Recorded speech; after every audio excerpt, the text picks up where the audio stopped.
magaalada muqdisho ee caasimada Soomaaliya caawa waxa laga soo warinayaa war weyn mucaaradka iyo dawladda ayaa isaya ciidankii ugu badnaa ayaana la duldhigay guryaha xubnaha mucaaradka sida madaxweyne Sheekh Shariif Cabdiraxmaan Cabshakuur Warsame iyo madaxdii kale ee maanta banaan baxday boorar ayay qaateen madaxdan iyaga oo cadaalad u dalbaya ama dalbanaya in Xasan Sheekh uu xabsiga ka sii daayo Sacdiyo Bajaaj iyo dhowr kale oo dhalinyaro ah oo magaalada ku xiran haddaba raggii maanta boorarka watay ee sida nabdoon u banaan baxay caawa guryahooda ciidan ayaa dul fadhiyo xubno mucaarada ayaana sidaas xaqiijiyay waxaan warbixin gaar ah ku eegaynaa maxaa ka socda caasimada Soomaaliya ee Muqdisho mowduuceenan ayaan kugu hayaa hadii alla weyne laga helo sidoo kale waxaan isla eegi doonaa taliyii hore ee ciidanka nabad sugidda Cabdilaahi Maxamed Cali oo Sanbalolsho loo yaqaan wuxuu bixiyay xog aan inaba caadi ahayn dagaalka argagixisada waxgalnimada Xasan Sheekh iyo qofka uu yahay dhiibistii qalbi dhagax 10 mowduuc iyo ka badan ayuu ka hadlay waraysi 3 saacadood ku dhawaad soconaya oo laga qaaday ayaan 5 daqiiqo kugu soo koobaya hadii alla weyne laga helo ra'iisul wasaarihii Israa'iil Netanyahu wuxuu shaaca ka qaaday inuu ku dhacay cudurka kansarka Allah u ziyaadiyay waxaana leeyahay hadda waa uu la xanuunsanaya isaga ayaa war ka soo saaray dabcan in cudurkaas uu haleelay wuuna xaqiijiyay xaaladiisu waa sidee waa ku soo gudbinaya soo dhaw saaxiib hadii aad naga cusub tahay ku soo biir channelka oo subscribe soo dhaw muuqaalka like saar saaxiibadan u sii share gareey waa maasanta waxaan ku bilaabayaa caawa magaalada Muqdisho ee caasimada Soomaaliya dhaqdhaqaaqyo ciidan oo aan inaba caadi ahayn ayaa ka jiray jawiga magaalada waa uu deganaa xilli roobaad ayaa lagu jiray qabow daran ayaa magaalada ka dhacay oo jawigeedu waa mid markaas cool ah xaaladuna waa iska degan tahay laakiin waxa leeyahay ciidan dawladda federaalka amar qaato oo police iyo nabad sugid u badan ayna ku jiraan xubno military oo aan badnayn ayaa la dhigay wadooyinka waaweyn ee caasimada iyo guryaha ay degan yihiin madaxda mucaaradka ah oo maanta iyaga oo sacbalaadlaada gacmo maran qamiisyo xiran markaasi dibad baxay raggii hal gabar oo la xiray u qaylinayay ayaa caawa ciidan loo dul dhigaa lagu leeyahay mucaarad micno leh kama jira ayaa la leeyahay caasimadii ummadda Soomaaliyeed ee Muqdisho madaxweyne Sheekh Shariif xildhibaan Cabdiraxmaan Cabshakuur Warsame iyo siyaasiyiin kale ayaa maanta magaalada Muqdisho waxay ka dhigeen dibadbax ay ku dalbanayaan in la soo daayo Sacdiyo Bajaaj oo ah gabar ka haysa gaadiidka loo yaqaan mooto bajaaj sidoo kalena aad uga hadashay arrimaha siyaasadda la xiriira ee Soomaaliya gabadhaasi xabsiga ay ku jirtaa muddo 12 cisho ah waxayna u xiran tahay dawladda federaalka madaxweyne Xasan Maxamuud ayay ka dalbadeen in si degdeg ah loo sii daayo toddobaadkii hore ayay ka soo muuqatay warbaahinta iyada oo cabanaysa calaacalays dhahaysa 4 maalmood ma aanan cunin mana cabin xaalad quus ayaan ku jiraa macallimada ayaa haystay haleega soo gaaro ayadoo dhahaysa ayay wareysatay idaacadda Shabeelle ee Muqdisho maxal ee markaasi fadhigeedu uu yahay madaxweyne Sheekh Shariif oo ah madaxweyne dalkan iyo dadkan Soomaaliyeed ba dhexdooda ku leh xurmo iyo ixtiraam isla markaana ay ahayd in la qadariyo maadaama waqti adag uu soo hogaamiyay Soomaaliya ayaad arkaysaa isagoo boor wato oo Xasan Sheekh ka dalbanaya siideynta hal gabar ama laba kale oo dhalinyaro ay wax la mid ah waxa la leeyahay mucaaradka halkii ay ahayd Xasan Sheekh waqtigiisu waa dhamaad inay cadaadiyaan mabalaha wax micno ah waana mucaarad qabo waxaana loogu sii darayaa in guryahooda ciidan la duldhigo oo wax u muuqda handadaad lagu sameeyo Shariifka kol hore wuxuu sheegay in guryaha mucaaradka la duldhigay ciidan laakiin ciidankoodu ay ku amreen inaysan sameyn dhaqdhaqaaq wax talaabo ahna aysan qaadin sida uu sheegay madaxweyne hore Sheekh Shariif haddaba magaalada Muqdisho sida ay tahay madaxweyne Xasan Maxamuud iyo laamaha ammaanka talaabada ay qaadayaan adag ahaan maxaa kaaga baxay sidoo kale xilligan la joogo ma jira mucaarad micno leh sida mucaaradkii 2021 oo kale ma jira mucaarad madaxtooyada xilligan joogo ama raahada mucaarad xilligan joogo oo madaxweynaha ka soo saari kara madaxtooyada isla markaana banaanka geyn kara oo dhihi kara waqtigaagii sharciga ahaa uu dhamaaday badbaado qaran ku dhawaaqayna isaga bax magaalada iyo sidoo kale guud ahaan markaasi xukunka isaga tag mucaarad dhihi kara ma jira adi ahaanse ma qabtaa in xilligan kadib la heli karo aragtidaada noo reeba maasanta taliyii hore ee ciidanka hay'adda nabad sugidda Soomaaliyeed ee Nizza Cabdilaahi Maxamed Cali Sanbalolsho oo bixiyay waraysi cusub ayaa faahfaahin ka bixiyay dhiibistii Cabdikariin Sheekh Muuse oo loo yaqaan qalbi dhagax oo xilligii farmaajo gacanta loo galiyay Itoobiya Sanbalolsho ayaa sheegay inuusan kaalin ku lahayn dhiibistii qalbi dhagax balse uu markaasi ka soo badbaadiyay qorshe dil ah oo loogu maleeyay gaalkacyo uuna sidaas ku keenay magaalada muqdisho kadibna dowladdu ay la wareegtay. qalbi dhagax waa soo badbaashay, diyaarad ayaan u diray, Saadaq John ayaa la hadlay oo yaqaanay meesha markaasi la keenay, ninkii oo xabsiga la geliyay. intii aan anigu farmaajo is arkin ayay Etoobiyaanku waxay tageen halkaas iyaga oo culays saaray kadibna la baxay. wuxuu intaas sii raaciyay gaalkacyo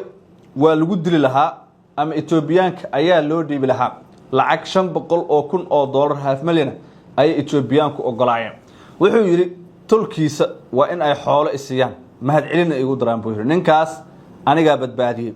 xabsiga muqdisho iyo dhiibistiisaas ayaaba xal u ahayd buu yiri. rag ayaa loo tababaray 3 nin sida ninkaas ay u shirqooli lahaayeen ama ay u qaban lahaayeen. 6 bil ayay tababar qaadanayeen buu yiri 3 nin, laakiin qalbi dhagax wuu ka warheray shirqoolkaas. gaalkacyo ayuuna ka soo cararay isaga oo degay deegaanka ceelasha biyaha ee duleedka muqdisho. wax badan buu ka sheekeeyay ninkan oo dhiibistii qalbi dhagax la xiriira iyo in uusan isaga wax doora ku lahayn. wuxuu yiri madaxweynihii bariga Farmaajo iyo Khayre aniga oo aan arkin ay Etoobiyaanku la bixeen aad ayayna u doonayeen ayuu yiri ninkaasi. waraysiga ninka la yiraahdo Sambaloolshe qaybo badan iyo xogo la yaab leh ayuu bixiyay. awoodda dowladda federaalka iyo dagaalka al-shabaab ayuu diiradda saaray. madaxweyne xashi maxamuud iyo abaalgulkiisa ayuu ka hadlay. beeshiisa xawaadle iyo xasan sheekh waxa uu ka aaminsan yahay soo hadal qaaday abgaal oo uu ka dhashay. xasan sheekhna wuxuu ku tilmaamay koox dameereley ah oo aan dagaal waxba ka aqoon. wuxuu sheegay in beesha uu isagu ka soo jeedo ay yihiin afarxiniyood oo ay siyaad baro iyaga wadanka ka saareen sida uu hadalka u dhigay. Sambaloolshe waxa lagu tilmaamay nin cuqdadaysan ciil ku gaamuray sidoo kalena aad markaasi u nacab reeraha kale ee Soomaaliyeed sida dadka qaar qaybta aragtida ama commentiga ay ugu waareen. sidoo kale sanadkan waxa uu sheegay in faalka xawaadle uu sheegayo in nin daarooda uu jagada ku guuleysan doono isaga oo yiri ragga ugu dhow ee jagada ku guuleysan doona sanadkan waa daarood. faalka ayaana sidaas sheegaya buu yiri. dabcan Sambaloolshe horay waraysi u bixiyay wuxuu sheegay inuu doonayo Soomaaliya inta ay ku jirto qalalaasaha oo al-shabaab dalka ka jiraan oo midowga Afrika ciidamadeedu ay joogaan inuu qabo in xukunka uu haysto qof hawiye ah oo intaas oo dhan hawiye la doorto maadaama dhibta ugu badan iyaga ay la kulmayaan. qaraxyada waxa ku dhamaaday ay yihiin magaalada la burburinayo magaaladoodii tahay sidaas ayuu hadalka u dhigay. haddana wuxuu leeyahay waxa suuragal in daarooda uu xukunka ku guuleysto. maxaa kaaga baxay ugu dambeyn ra'iisul wasaarihii Yahuuda Benjamin Netanyahu wuxuu shaaciyay in laga helay cudurka kansarka oo ah cudur dila ah. Benjamin Netanyahu oo waxa uu sheegay inuu ku jiro xaalad caafimaad oo aad u wanaagsan kadib markii warbixintiisa caafimaad ee sanadlaha lagu shaaciyay inuu dhawaan laga soo saaray buro kansar ah. qoraal uu bartiisa xiriirka bulshada ee X ama Twitter soo dhigay jimcihii maanta ahaa ayuu Netanyahu ku sheegay in intii lagu jiray baaritaankiisa caafimaad ee joogtada ahaa baaritaanadiisa caafimaad ee joogtada ahaa kuwaas oo daba socday qalliin guuleystay oo horey loogu sameeyay weynaansho ku yimid qanjirka prostatada prostate cancer balse aan kansar ahayn ay dhakhaatiirtu ku arkeen buro kansar ah oo wali ku jirta heerkeedii bilow. dabcan ninkan uu iska gaaray oo burodaas waa laga daaway. wuxuu raaciyay in daweyntu ama dawooyinkii uu qaatay meeshana laga saaray dhibaatadii jirtay isla markaana aanay reebin wax raad ah. Netanyahu wuxuu tilmaamay inuu isagu codsaday in dib loo dhigo baahinta warbixintiisa caafimaad si aan loo shaacinin xilli uu markaasi heerkii ugu horeeyay marayay dagaalka Mareykanka iyo Israa'iil ay kula jiraan Iiraan. wuxuu xusay inuu tallaabadaas u qaaday si uu ugu hortago in xukuumadda Tehran aysan ka faa'iideysan oo aysan faafin warar dacaayada been abuura oo intaas ka badan oo ka dhana Israa'iil sida uu sheegay. dabcan ninkan maalmihii xanuunkiisa jaranjarada adag uu marayay uu qariyay sida muuqata markii baaritaanadii qalliimadii iyo wixii dhamaan lagu guuleystay ayuu shaacay. wuxuu yiri maalmihii dagaalka bilowga uu ahaa ayaan sidaan u xanuunsanaa waanan ka caafimaad ayuu hadda leeyahay. laakiin xubno sirdoona waxay leeyihiin hadalkan waxa laga dhadhansan karaa in wali uu xanuunsanayo ninkan. hogaamiyaha Israa'iil ayaa xusay in qalliinkii ugu horeeyay ee qanjirka prostatada ee weynaaday balse aan halis uusan gelin naftiisa lagu sameeyay qiyaastii sanad iyo bar ka hor. tan iyo xilligaas wuxuu ku jiray la socod caafimaad oo joogto ah waxaana baaritaankii ugu dambeeyay lagu ogaaday baryar oo ka yar 1 sentimitir oo cudurka kansarka uu haysto waxaa ila soo darastay buu yiri xaalad caafimaad oo fudud oo ku saabsan qanjirka prostatada taas oo gabi ahaan la daweeyo arintaasi way dhaaftay ayuu yiri dabcan isaga wax ka markaasi dhaafsiisan lama hayo oo ma jirto cadeyn kale oo muujinaysa in ninkan wali xanuunka uu hayo inuu ka caafimaado qoraalkiisa dheer ayuu Netanyahu sidoo kale ku xusay inuu isagu doortay inuu degdeg isku daaweeyo sababtoo ah sida uu hadalka u dhigay marka xogta ku saabsan khatarta suurtagalka ah la ii siiyay waqtigii ugu haboonaa waxaan rabaa inaan markiiba wax qabto ayuu intaasi si raaciyay Benjamin Netanyahu waxa kale uu sheegay tani waa xaqiiqo marka la eego heerka qaran iyo sidoo kale heerka shakhsiba sida uu hadalka u dhigay marka la eego da'da Netanyahu oo 76 sano jira kansarka qanjirka ee prostatada ayaa ah mid aad ugu badan ragga lamana aaminsana inuu leeyahay khatar degdeg ah hadii la ogaado xilli hore oo inta aanad ogaan ayuu dilaayahay baa leeyahay laakiin xilli hore hadii aad iska ogaato waa wax caadi oo la daaweyn kara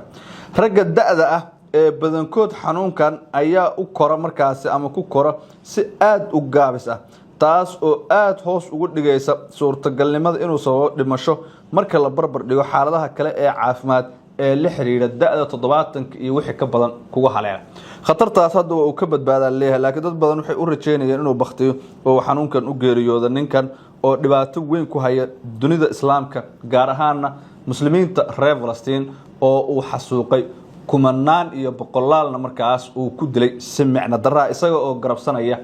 Mareykanka maxaa kaaga baxay sidaas u aragtaa maxaa u rajeynaysaa ninkan waa mahadsantahay saaxiib muuqaalkan ila daawo dawlad goboleedyadii waa kuwa labo Puntland iyo Jubbaland aan meel lagu sheegin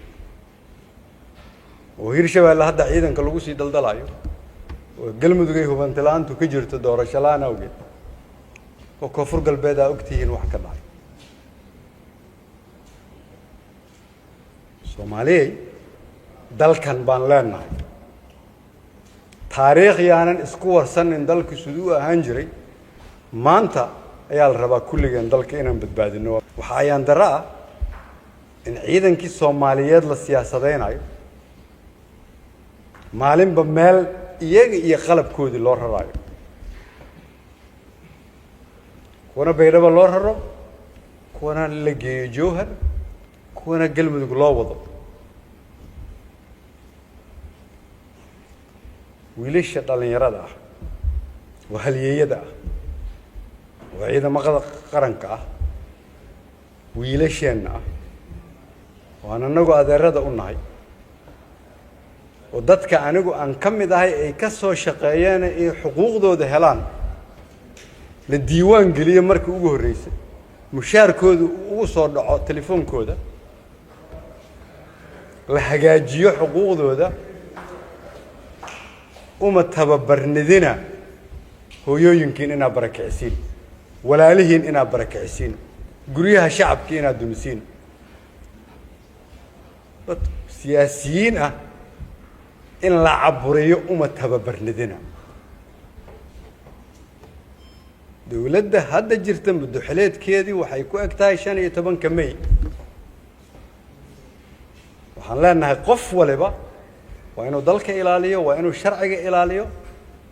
isna waa inuu is ilaaliyo inaanu sharci darro gelin waayo waa taariikh qormaysa waayo maanta iyo caawa beriya ka dambaysa annagu waxaan rabnaa dalkan in nabad lagu soo dabaalo doorasho ay ka dhacdo horumarka ummadda Soomaaliyeed 20 sano ay isu keenayeen oo soo ururinayeen oo soo yabyabayeen in laga dumiyo ma rabno inay ka xumaato ma rabno sidaas daraaddeed saxaafad odayaal culimo dhalinyaro haween ganacsato ciidan shacab weyne qof kasta oo Soomaaliyeed wuxuu waajib ka saaran yahay sidoo annagaba noo saaran yahay badbaadada dalka شان يتبنك مي لبا كوني لواتني لبو يا لو أستي مدحوين حسن شيخ أفر سنة أفرتيس السنة وحيكون ما تاشان يتبنك مي لبا كون لواتني له